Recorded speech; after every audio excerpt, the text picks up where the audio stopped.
All right. First time doing this thing. I'm trying to see where my guest is, Matthew Garrett. I don't see him so far, but he said he received the link, so just trying to get started here. First,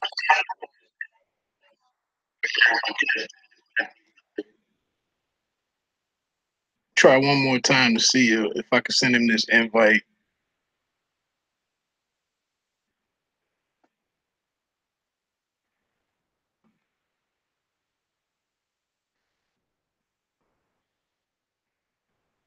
Tried to do a couple of dry runs of this earlier this week, but my other guest didn't show up.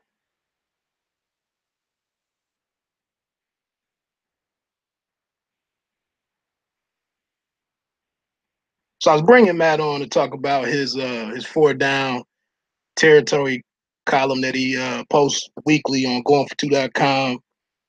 He hasn't been on the podcast this season at all, so I was trying to bring him here to talk through a couple of things, and then also there were some site issues earlier this week with goingfor2.com. So I don't think his post this week for what would have been week 14 went up. So I was trying to bring him here to discuss it, but I cannot find him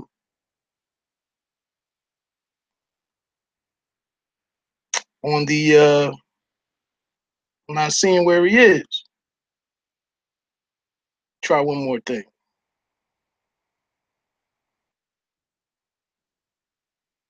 Talking to him in Google. On Instant Messenger on Facebook. He says he can't join for some reason. So, guess we should have done a dry run. Let me see what he says here.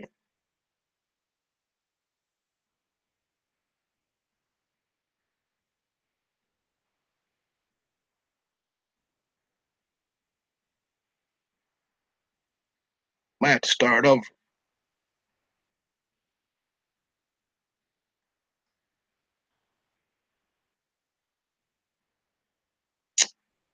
Hmm.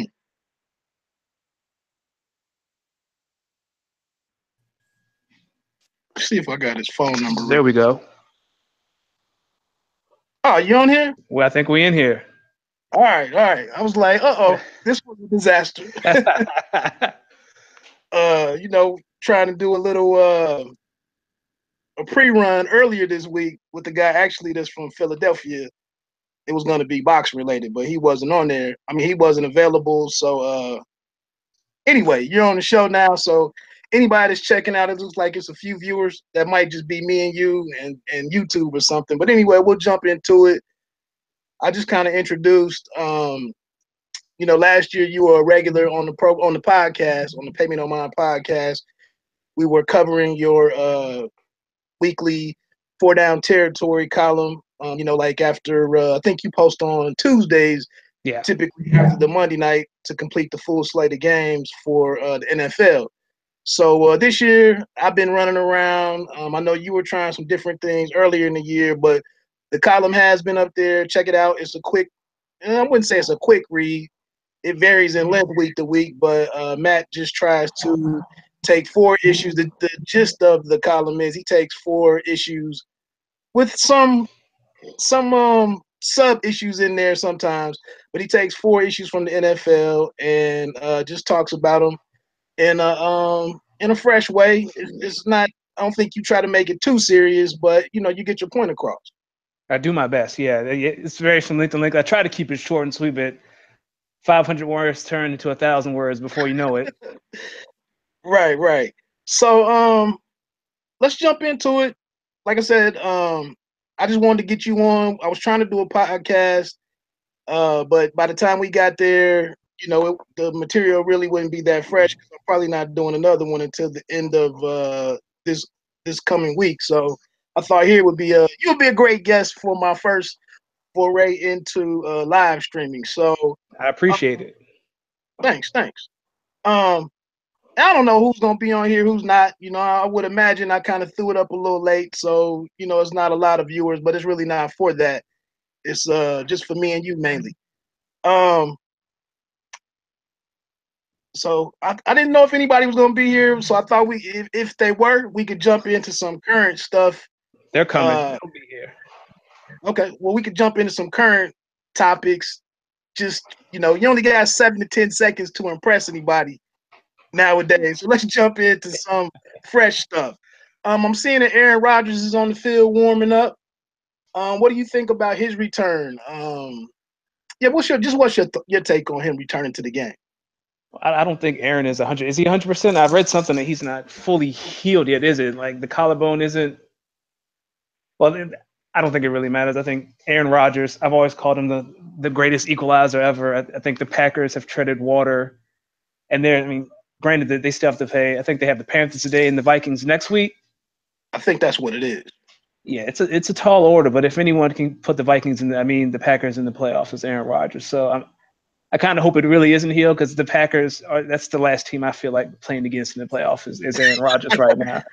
That's where I was going a little later in the show, but that okay. Yeah, I did hear that it wasn't fully healed. I just saw some of the NFL Network guys trying to discuss how to how can he play safely, being that that's the status is that he's not fully healed. So it seems risky, but it seems kind of common or the expectation for NFL football. The team still has a chance to make the playoffs, so your best player, comes back. So it's funny because 2 or 3 weeks ago, it seemed like his season was in doubt, and now here we are, the guys coming back, just like Carr earlier in the season where he had maybe a 4 to 6 week injury, and I think he missed one start. Something like that, yeah. So these guys do inhuman things, and anyway, Rodgers is out there today. Another thing before we jump into kind of the time, did you have something to say? Yeah, I was going to ask you. So if the Packers lose today and they're officially eliminated, do you keep starting Rodgers or you just shut him down for the year? I would imagine they do whatever Rodgers wants to do.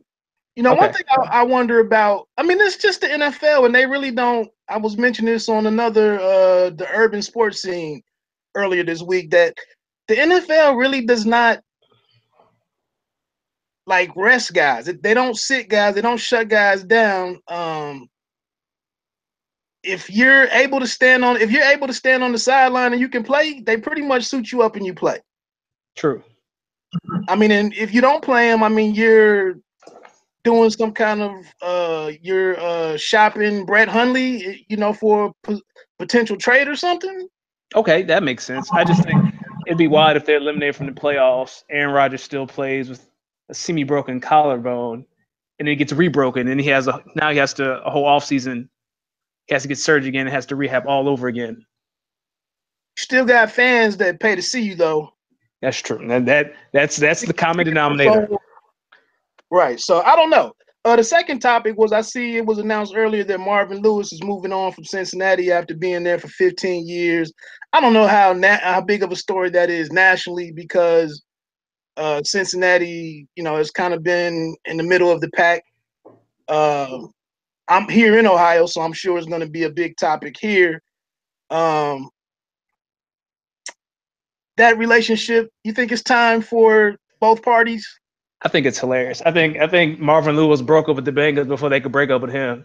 And on top of that, he's gonna look for another job while he's still on he's gonna look for a new job on his old job. I think it's hilarious. So Marvin Lewis has been getting fired for the past 5 years. It was inevitable. So yeah, he broke up with them. It's before they broke up with him. So I'm not shocked. What about you? What do you think? One thing that I think is underrated for him is that, I think it was as late as last year, they had like 38 of the 53 players were all like homegrown Bengals, drafted and developed. So I think that's an important thing, or an important positive about Marvin Lewis.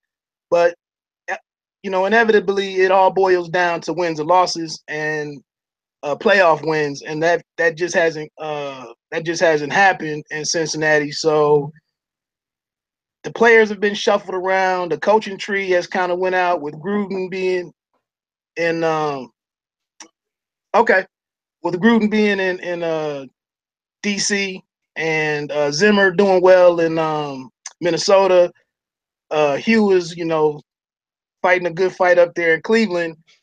The only fixture there is Martin, and I just think another team might be able to benefit from how he at least his team building, the way that he goes about doing that. The only question I would have about that is it's the same thing that going on with the Redskins right now. So you want to get rid of Kirk Cousins, but who are you going to get that's better to replace Marvin Lewis? Because the core in Cincinnati is intact for 3 or 4 years. You're still going to have Andy Dalton, you still have AJ Green, you still have Joe Mixon, like you still have John Ross, and the defense is pretty much there. Like who do you get? Do you get some retread? Do you try to pull John Gruden out of the booth, or do you give some young head coach?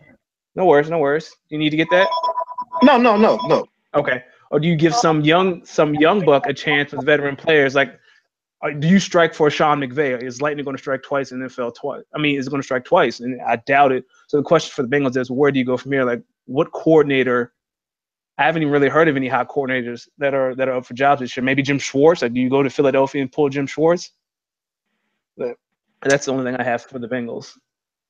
Yeah, I think they're at a juncture where I don't know if that next hot young guy is out there, and it seems to be a phase right now where 35 and 35 to 30 might be that hot spot in terms of relating to players, and it just seems to be the hot thing right now. The NFL is a copycat league. Yep. But like I said, it seems like with Zimmer leaving, with Hugh, although I don't know how bright his star might be right now, but Hugh is gone, Gruden's gone, McVay is locked up, young Shanahan is locked up. Like I'm not, like you said, I don't know if it's a coordinator out there right now, that's viable. So typical Cincinnati. We'll see what happens. But let's get into these topics real quick. One quick note. Of course, I told you I'm living with my in-laws right now, and my mother-in-law, like 5 minutes before we were going on, she tells me she's making some breakfast items, and now I'm smelling food. And my father-in-law just knocked on the door and said, the food is ready. So I can't condense what I have into 5 minutes. So we'll just do what we can do. I'm gonna keep it as quick as I can. Okay. So we're kind of covering some of the 4DTs, 4 down territory posts that you've already put out this year, and then we'll kind of come from that area. But for you personally, I just wondered, did you think about boycotting NFL at the beginning of this year with everything that was swirling around the league? I did for a brief moment, and then I turned on the TV and the Eagles were on, and that was the end of the boycott. It's just I'm the guy the NFL is banking on that no matter what's going on, you love your team so much you're still going to watch no matter what we're doing. So I am that guy, and I'll admit that. Like it was, yeah, I did. Like I said, I did think about boycotting. You turn on the TV, the Eagles are playing. It's opening day. You get caught up in it. Next thing you know, it's week 6, and you're still tuning in. Yeah, I mean, did you see any benefit? I mean, I argued this in my barbershop that it's still a league that's 70%, African American or black. It's youth all across this country that are still, below college and high school. It's still a fixture in the African American community as a way to get out, as a way to get to college.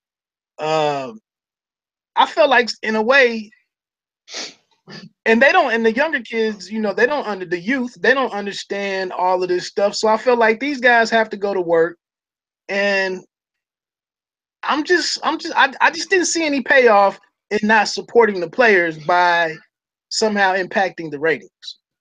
I agree with you. And then I think another story that's getting lost is we see all these reports and all these profiling pieces on the people that are tuning out the NFL because they think they're dishonoring the military. But no one's done like a piece on why black people are protesting the NFL. No one has done a fixture on, I think Bomani made this point on his radio show, like no one is talking about why black people are protesting. And I think that's kind of the reason why it's been pushed under the rug, because no one's really talking about why black people think Colin is being blackballed, and that's the reason they're not watching. So it's hard if no one is it's hard to get attention if no one wants to tell your story. Right. And that was another thing, was thinking that would be something that was kind of off the grid or swept underneath the rug.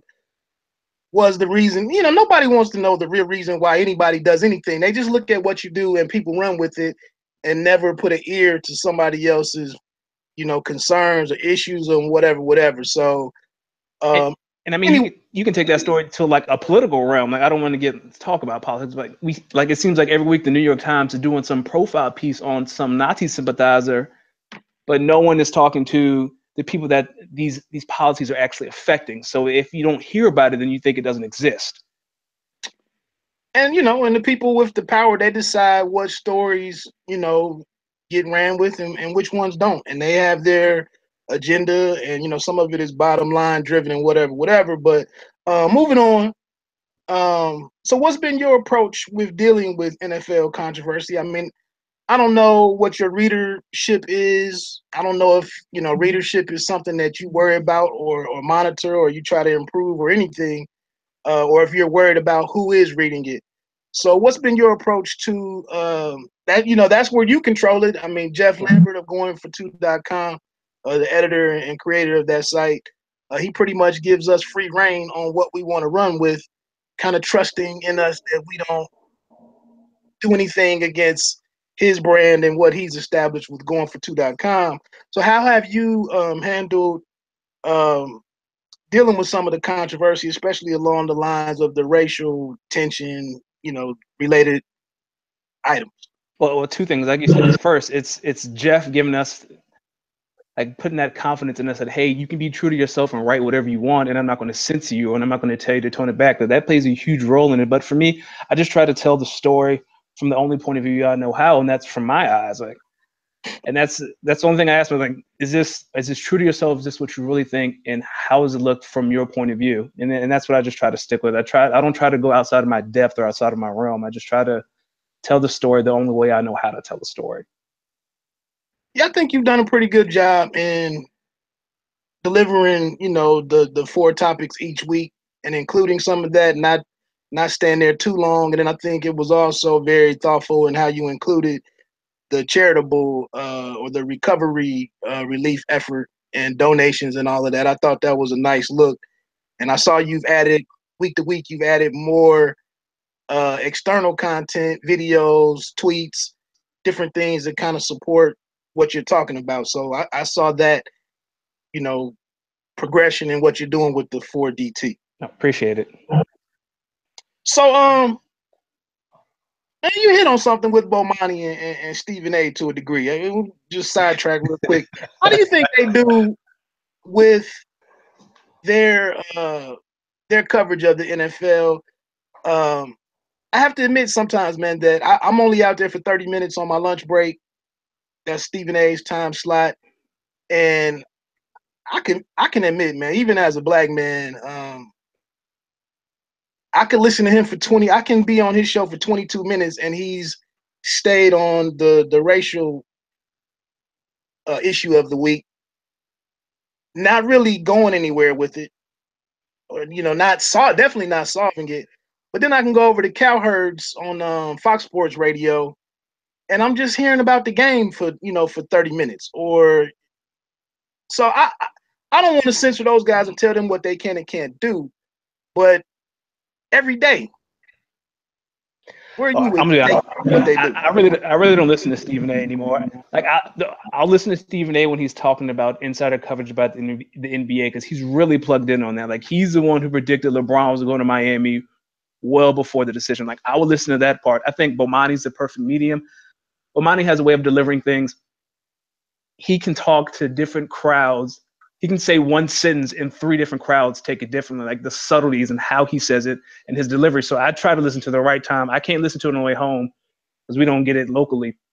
But I try to listen to his podcast because he does, like, he'll talk about the game and then he can talk about, he's just a really smart guy. His delivery, it's just the way he delivers things and the subtle messages that maybe you will now pick up on that someone else won't pick up on. And I think that's his niche. As far as Cowherd, I don't listen to a lot of Cowherd. Ever since his beef with John Wall, I can't listen to him. Cowherd just gets on my nerves.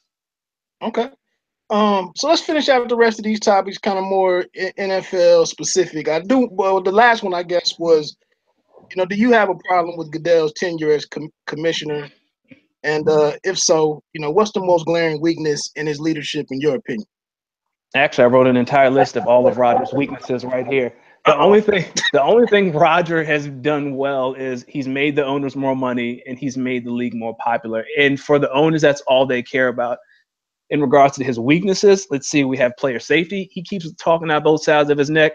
As my mother would say, he's concerned about player safety, but he's sending them to London. And then we have Thursday night football. The CTE debacle. Remember, the NFL promised, they pledged all this money into investigating CTE. But the kick was they had to pick the doctors and the researchers, and they couldn't come to agreement. So that's still a halt. Domestic violence. It's not even getting to that. Roger Goodell has he's botched every domestic violence case his name has been attached to.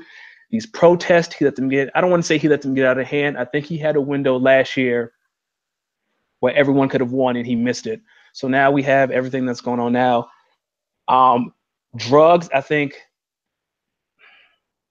I understand Josh Gordon had an addiction. I don't want to take away from that, but I don't think he should have lost 2 years of his career for smoking pot. I think he just, that's just me. I understand, like, the rules are in place. You have to follow the rules. As Stephen A. Smith would say, you have to play by the rules. And then this, like, the latest one, the Gronk thing. Gronk should have got 2 games. Like, I just consistently he has absolute power. He doesn't know what to do with it. Granted, the players agreed to it. It's just, but as long as he keeps making these owners money, he's going to have a job, no matter what Jerry Jones tries to do. Devil's advocate, I could throw you the same question as we just mentioned with Cincinnati Bengals. Who better could, what guy could step in and do a better job? Exactly, and you're exactly right. Like I said, as long as he's making these owners profit, and as long as he's growing the popularity of the league, like, a team is coming to London whether we like it or not. But when that happens, he needs to throw player safety out of the window. But as long as he's making money, who cares? I think a lot of this just stems from the fact, and I was listening to, I can't think of what show that was earlier. It was Rope-A-Dope Radio with Chris Carlson, another podcast I listened to. But one of the callers was saying that it got around to Chris making a comment that the NFL doesn't know what it wants to be. It doesn't want to know what its identity is. And I'm like, I disagree. I think the NFL fully knows what it wants to be. We want to sell football. Okay. But in doing so, because they have this workforce, they're being forced to address all of these other issues that they're just not equipped to handle. And it's been a slow moving process for them to pick up and deal with domestic violence, this kneeling stuff, social, players' concerns about stuff that's not football related. They just want to sell football. Right. Now you make a point with the London games and the Thursday night games, trying to extend the season 18 games. Maybe they're doing a horrible job with selling football. I think for me, the worst thing that I see about Goodell is that a guy that's making $200 million in 4 or 5 years, something like that. That at no point in time are you getting the right people in place, to help you. Like, if you don't have if there's not a published schedule for discipline, for punishment, I agree. That should be horrible if you're getting all this money and you don't have a scheduled, at least something broad, and then you can go in there from that, like you said, to distinguish the suspension for Juju Schuster-Smith. Mm-hmm. Smith-Schuster. And then Smith-Schuster in comparison to Gronkowski. That should have happened already. And then I think another thing that we fail to talk about is the relationship between the NFL and then the union, because the NBA does it right. Adam Silver, if there was ever a perfect commissioner, it's Adam Silver, and that's because he has a relationship with the players' union. Like, the union in the NFL and Roger Goodell, like, it's no secret that they don't like each other. And I think that tension, that relationship just trickles down to all these failures that he has, because he has no relationship with the union. And he doesn't care because he knows he's in charge. If he wants to suspend Zeke for 6 games, there's nothing the union can do about it. They're going to appeal to the same man who gave out the suspension. Like, nothing is going to change. Right. And these are things that will have to be addressed in the next CBA. I think nowadays, more of the players are seeing the effects of not, staying attuned to what's going on with the people that make decisions about your career. I do think this Ezekiel Elliott situation was horribly um, handled. For him to lose 6 games, and I think another thing that wasn't uh, taken into consideration by fans on some of these situations, it's only 16 games, 16 game checks. So, you get a 4 game suspension and you don't think it was valid. You missed those 4 checks or 6 checks in Ezekiel's case. I think you do have to stand your ground because that's a significant amount of money that's lost. And the thing is, the only way this is going to change if there's a work stoppage, and that's not going to happen. So the next CBA is in 2020. Yeah. Right now, the players in the union, they need to, like, I know it's hard, especially for incoming rookies who this is their way out. This is your first opportunity at big money. But there's going to have to be a work stoppage for a year. Like, I don't know if you create a fund for rookies so that they still get their money, but it's something that's going to have a work. These billionaires are going to have to feel it from their pockets if the players really want some sort of significant change. There's going to have to be a work stoppage, and I just don't see that happening. Right. I was listening to the right now on the Combat Jack show. Luke, you better Combat Jack. Yeah, Uncle Luke is on there this week. Obviously, he's down in Miami and strongly tied to football, but they let him go on for 15 minutes or so about all the pro players that come from Florida. He spoke about how the players could change some things. You can check that out if you're a fan of the Combat Jack show, if you have already. But he was just mentioning that the younger guys and some of the guys that are less responsible with their money, that's going to hurt the overall, like you said, a work stoppage. The guy out here that's mismanaging or mishandling his money is going to weaken the whole thing because he needs to get back on that field immediately.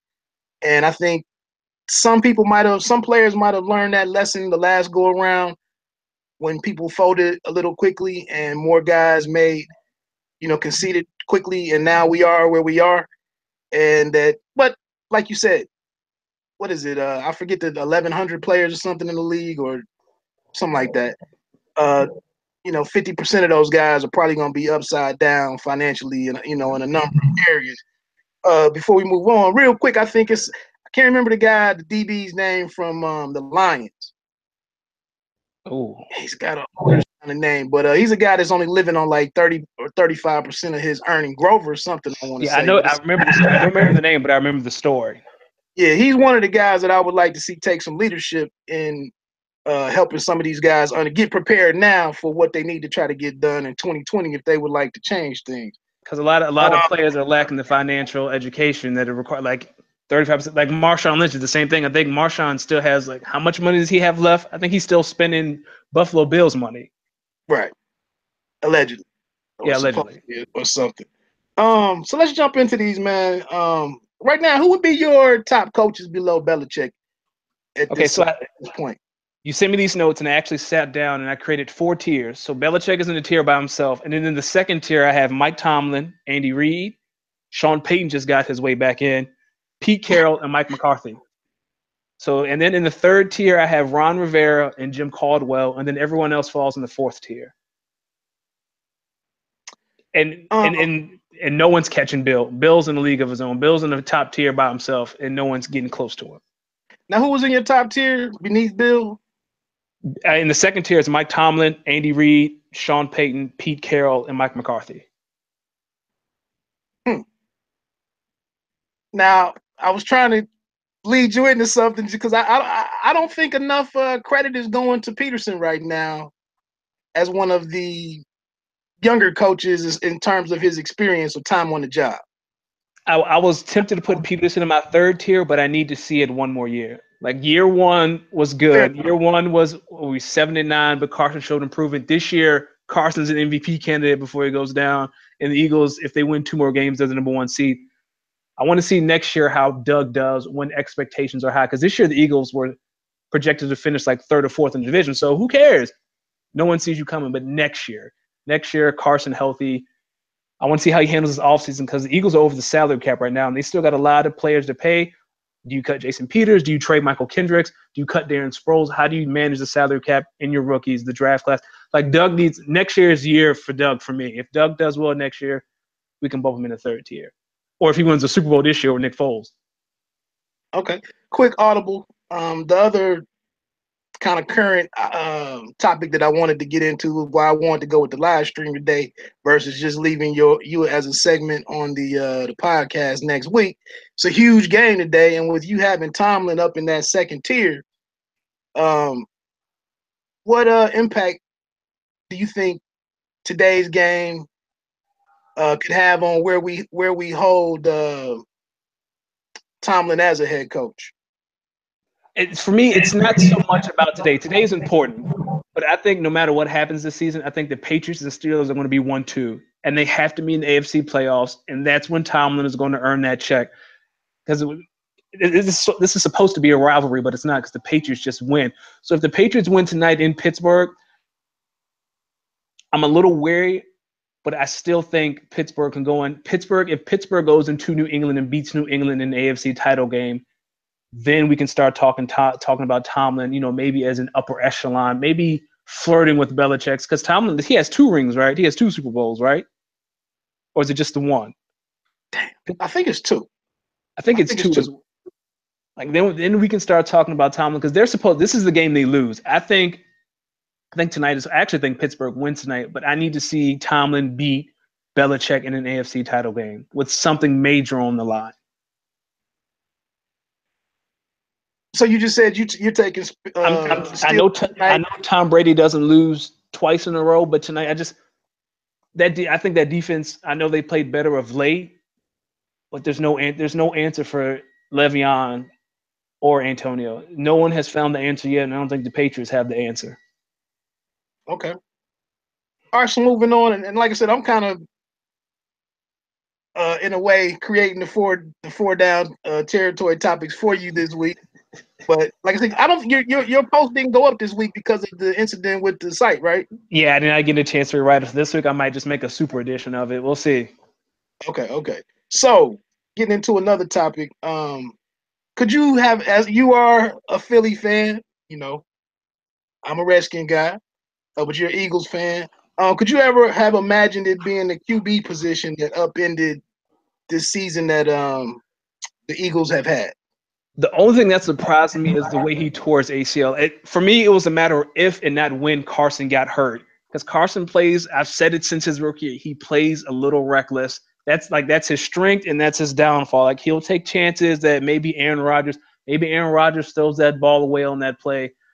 And then like some of Carson's most magical plays are from him doing stuff like that, just holding the ball a little too long or something like that. So for me, I'm just surprised because no one's ever torn their ACL in midair, I don't think. Like it's usually you step wrong, someone rolls into your knee, not midair like the way Carson did. But for me, it was just a matter of if and not when, because he's reckless. He's really reckless with his body. He's gotten better over the past 2 years, but he's still a little too reckless for my liking. Any parallels with how things unfolded for RG3 when he had his collision with Nada? Same. And now we see. Same thing. I'm just glad. No offense to Washington. I'm just glad the Eagles were smart enough to put Carson on the bench instead of letting him go back out there with a torn ACL. Okay. So it's a next man up attitude in the NFL. Is it intangibles of Wentz? I like Foles. I don't know what happened after Andy left, but his first season with Reed kind of cemented. Where I hold Reed as a head coach, although he had his troubles this year with that losing streak that KC went on. But is it the intangibles of Wentz? It seems like the team really feeds off of him, and he had been a quarterback that can go out there and do multiple things and make up for any, he can erase a lot of deficiencies and whatnot. Is it the intangibles of Wentz that could derail, a postseason run? I think it's the intangibles and his ability to extend plays. The people like I've heard, especially like I've been reading a lot of Philly articles, and a lot of people are kind of saying it's going to be business as usual. And I think that just discredits Wentz in his MVP season. And Wentz is the MVP for a reason. Wentz could do things that no one else in this league can do. Maybe Andrew Luck, but it's going to be. I think Philly fans need to understand there's going to be a drop off. The Eagles are not going to score 31 points a game now. The Eagles are going to have to play like the Vikings to win. They need to stay ahead of the chains now. No more 3rd and 11s. Because the Eagles with wins behind center, I think the Eagles are second in the league in 3rd down conversions. Like that's got to stop. You need to run the ball. You need to play great defense and take your shots down the field. Ajayi needs to move into the primary position. He needs to be the primary back now. No more of this running back by committee. Run Ajayi, play action pass, stay ahead of the chains. And I think the Eagles, I don't know how I feel about playing the Patriots now that Carson is out, but I think the Eagles can still make it to the Super Bowl, especially if they have to play the Vikings in an AFC title game. Because I don't know, for some reason, Case Keenum doesn't scare me at all. I feel like if you score 20 points, you beat the Vikings. And I think that's possible because the Eagles have so many weapons. All right. You just I don't want to see. I don't want to see Drew Brees. No Saints. Like no Packers, no Saints. And the only 2 teams I don't want to see. Okay. So you just kind of segged into the next topic, which was how, what's your MVP race look like? Well, now that Carson's down, he won't win it. So right now, a lot of people, I don't know why, Russell Wilson, I know everyone wants to give it to Brady and everyone loves, Antonio Brown's not going to get it. Only receivers never won MVP, right? Only three receivers have gotten a vote. That was Sharp, Sterling Sharp, Jerry Rice, and Randy Moss. So AB's not going to get it. If there's a dark horse, I would say Le'Veon Bell. Let's see, he has 1,105 yards rushing, 9 touchdowns, and he's averaging 4 yards a carry. But he's not going to get it. So it's either between Brady and Wilson, and I don't understand. Wilson does so much for Seattle. He is Seattle's offense. Trust me, I watched that Eagles game. He is Seattle's offense. You know he's Seattle's offense, and you can't stop him from being Seattle's offense. So for me, it's Russell Wilson, and I don't even think Brady should be in the conversation. It's Wilson. Yeah, I kind of disagree with you a little bit. Even with Wentz on the field, or even if he was still healthy, I think if Russell Wilson gets the Seahawks into the postseason, no running game, makeshift line, not the greatest arsenal of weapons, contributing to like 80% of everything that they do. I would have had to go with Wilson, but it'd have been a close race between him and Carson Wentz. Last question. We'll get on off here. I know the games are starting and everything. I'm trying to go get some of these this late breakfast. I feel you. Postseason image, and hopefully we get you back on maybe in a week or two. Come back on and we continue messing with this. Like I said, next year on the live stream and on the Payment on My YouTube channel, I want to do a lot of different things. So this is just kind of a foray into this medium. And like I said, I won't go into the whole thing. Let's jump in this and get off here. But what's your postseason image look like? I don't know if you want to do a Final Four thing with the the 2 AFC NFC chip games, or it may be somebody who makes the playoffs so we wouldn't expect. And if there's a wild card team you think could win 3 games on the road or anything, what is Matt Garrett's postseason picture look like? Okay, so I'll start off in the AFC. I think the Steelers get the 1 seed, the Pats get the 2 seed, the Chiefs get the 4, the Ravens sneak in at the 5, and I think the Chargers sneak into the playoffs. That's kind of my big one because I look so far to the end of the year. The Titans have the 49ers today, the Rams next week, and the Jags. I think they lose out. I think they lose today. I think they lose the rest of the season. And then the Bills have the Dolphins twice and the Patriots. I think they go 1-2. So those records, they'll fall out. I think the Ravens have the Browns, the Bengals, and the Steelers. I think they go 2-1. I think the Chargers have Oakland. They have 2 other games. I remember looking at this morning, but I think the Chargers are the 6th seed. And I actually think the Chargers beat the Jaguars. I'm just kidding. I take that back. But it's still out of the AFC. I think the AFC title game, Steelers and Patriots, and I think the Steelers get it done. I think this is the year Mike Tomlin, we finally start talking about him as the coach that I think he is, as one of the best coaches in the league. And then on the NFC side, I have the Eagles as the 1 because the Eagles have the easiest schedule out of anyone for the rest of the year. If there's ever a chance, if there's ever a time for Nick Foles to get hurt, you can't craft a better schedule. for him to get acclimated. The Giants this week, Oakland on Christmas Day, and then Dallas at the end of the year. Who knows what they're playing for? If the season's over, I don't know whether Zeke will still play, but maybe by then their season's over and they really don't have anything to play for. The Vikings are my 2 seed. I think the Saints win the NFC South. I think the Seahawks win the NFC West because they still have to play the Rams again. They play the Rams today. The Rams are my 5th seed. And then I have the Panthers sneaking in over the Falcons. And then for me, I don't know. I don't believe in these Vikings teams. I think if the Rams or the Saints see the Vikings, I think the Vikings are gone. I just don't believe Case Keenum. Like I said, if you score 20 points on the Vikings, you're going to win. They can't score 20 points. So you have the Saints. You have all those weapons. You have Alvin Kamara. You have Drew Brees. You just have too many weapons. And the same thing for the Rams. I watched that Rams game last week. The Rams have a really high-powered offense, and you have Aaron Donald in the middle. So for me, I think the NFC Championship game, it's either the Eagles versus the Saints or the Rams. I hate saying this. I've seen Nick Foles before. I want to believe in him. I just don't. So it's probably either going to be the Saints or the Rams in the Super Bowl, and I would put my money on the Saints. So probably Saints Steelers is what I have right now, and that breaks my heart to see. It's Saints Steelers. It took Sean Payton 3 years to figure out that Drew Brees was old, but I'm glad he figured out that Drew Brees was old and drafted Alfred Kamara. That offense is so balanced now. You just don't know how they're going to attack. How do you guard all those weapons? And then their defense, it's not that Super Bowl defense that bend but don't break, but that defense can get the job done. All the Saints need to do is get a lead. If Drew Brees has a lead, it's a wrap. And even if he's coming from behind, he's done that before.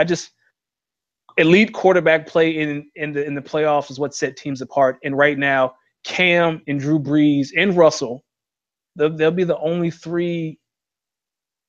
They'll be the only 3 elite quarterbacks in the NFC side. Got you. Say that one more time. You said the Steelers and the Saints. Okay. Steelers and Saints. Okay, before we get off here, like I said, again, thanks for kind of last minute. We were supposed to talk, and I was going to record the audio, put it in the pod. Last minute, I was like, hey, let's do this live stream thing. I think I finally have figured out, although I did neglect the chat. I believe I had a buddy in there. And I don't know if you were on there to do it either, but I think I had a good buddy of mine that was on there, but he might have went out at this point. But just to finish it up, what's your thoughts on I'm very interested to know on kind of how Aguilar, your wide receiver, has turned it around. I kind of asked because I was a little on the fence with Josh Doxson as trying to be our number 1 guy, and he's kind of slowly figuring it out. But when you watch some of these young guys, these young wide receivers, 3 games left, I think Dotson might have, 35, 40 catches, 400 or 500 yards. Like we just said earlier in this clip or this segment, we look at a guy like AB with 1,500 yards of receiving. I forget the other top 3 guys. I think Julio might just be out of the top 3. But you have Hopkins down there in for Houston. I mean, these guys that have 100 catches, 1,300 plus yards, it's not that easy. And we get these young guys in and they don't produce right away. But with Aguilar, I just see a guy who it seems like you guys are ready to give up on. And now every week I'm seeing a guy get into the end zone.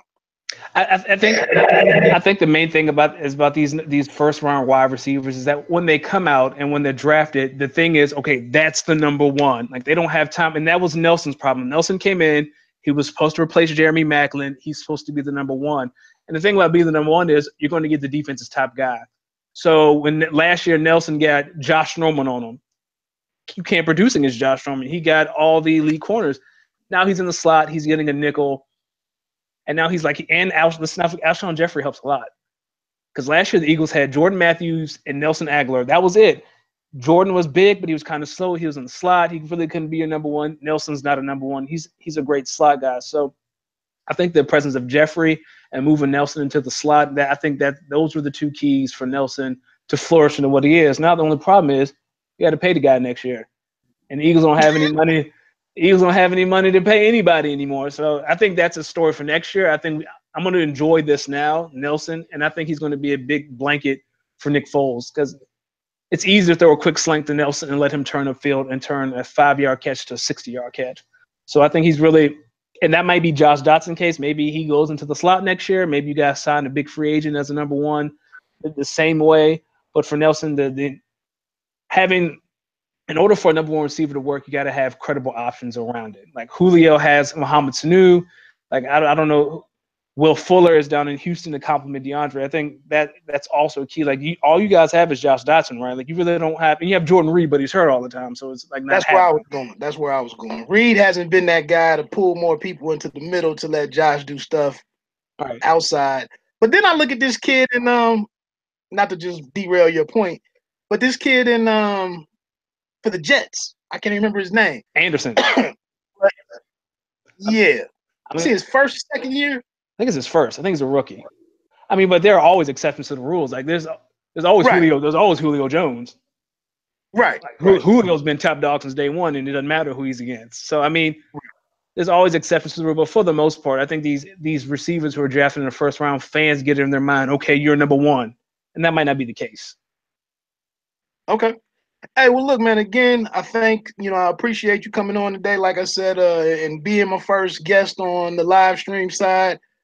I'm trying to do different things as far as delivering content and spanning articles on roundbyroundboxing.com or goingfor2.com, and then the podcast side, and then also doing stuff here with trying to build the YouTube channel. So I appreciate you. I know we had mentioned some different things earlier in the year, but it takes time to figure out how to do everything. And then like with me being at my in-laws, it's just try to make it happen when you can make it happen. Absolutely. But I appreciate your time today. Before you get out of here, you want to tell people where to find you. Goingfor2.com, 4 Down Territory every Tuesday. Thanks for having me. I appreciate it. Go get something to eat. Yeah. All right, man. Enjoy the game today. All right, you too. Take it easy. Take care.